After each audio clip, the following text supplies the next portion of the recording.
primary day in Minnesota. We just kind of get closer and closer to November, and of course, primary day, an important part of that. A late primary.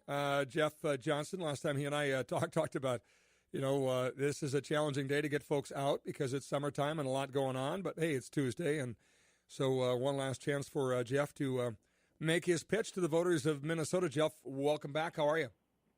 I'm doing great. I was just up in your city yesterday. We did the Detroit Lakes to Fargo-Moorhead to Mankato to Rochester to Albert Lee trip yesterday. Holy buckets! It was great. There's a little round trip for you, right? It was, but people are ready. People are ready for today, and I think both parties, especially Republicans I talked to, are ready to all be on one team after today, which we will be. I'm excited about that, and I feel good.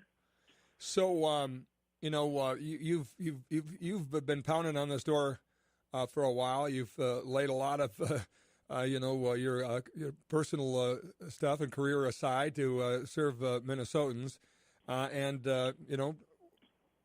every one of them are a little bit different. But how does this one feel? This one feels different. I compare it to 4 years ago because I had a tough primary 4 years ago, a four-way primary. And they are so different. It is night and day. There is so much interest in this one. I don't know if that means turnout's going to be a ton higher or not, but people are paying attention. Much more so than what I've seen before. We're seeing a lot of enthusiasm. The town halls we're having, we're getting 100 or 150 people at them as opposed to 30 or 40, which would have been the case a couple months ago. And I think that bodes really well for the primary. It also shows that we've got engaged Republicans, which is extremely important if we want to win in November. So, the narrative nationwide is that the blue wave is out there, that the Democrats are anti-Trump folks are engaged, not Republicans. Have you seen something different than that in Minnesota? I have. I mean, the blue wave is coming and Hillary Clinton's going to win, right? It's the same people saying the same things. I do not see that. And, predicting is almost impossible today in politics because it's unpredictable. But as I am traveling around the state of Minnesota, at least, I am hearing people across the political spectrum who are looking for something different. 4 years ago, I heard a lot of, well, things are going okay. We don't need to change horses in midstream.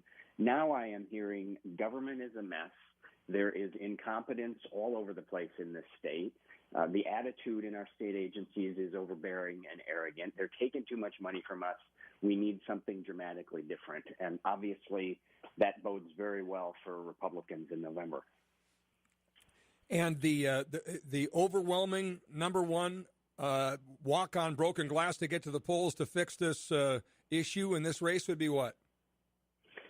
For me, it is changing the culture in state government. It's what I've been talking about since day one of the race. And we have state agencies like the DNR and the NPCA and Bowser and Commerce right on down the list. And while we have many good state employees, we have elements in all of these agencies that seem to believe their job is to control and direct and tell everybody else how to live their lives and raise their kids and farm their land. And that is not their job. Their sole purpose to exist is to serve the people who pay their salaries. And so I fully recognize how difficult it is going to be to change that culture. But if we don't change that culture, if we don't clean some house in our state agencies, what I do as governor for 4 or 8 years isn't going to matter because they outlast you. And,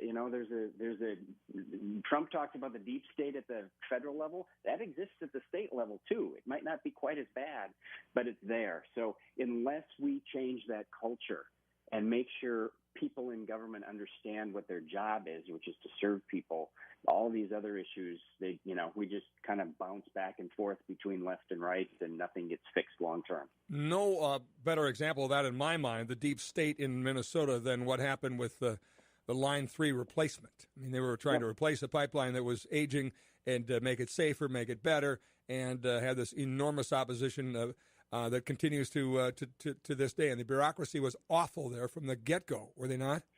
Yeah, absolutely. And I think that is a great example because, it's a no-brainer to anybody who's willing to think about it. If you actually care about the environment, it's the right thing to do. If you actually care about the private sector creating jobs, it's the right thing to do. But you had certain people in government, appointed people with a political agenda that did everything they could to stop it. And it's not done yet, but at least we're getting close. And you can say the same thing about some people in the MPCA or the DNR if you're talking about copper nickel mining up on the range, or frac sand mining, or if you're talking about, fish on Lake Mille Lacs. It's really frustrating to people, and nobody's really tackled it in the past. We, make little changes here and there, but nothing happens with the bureaucratic state in Minnesota. That has to change. Jeff, good luck to you. Appreciate your time throughout this entire process. You've been great to join us regularly, and we appreciate it. Yeah, thank you, Scott. I appreciate it.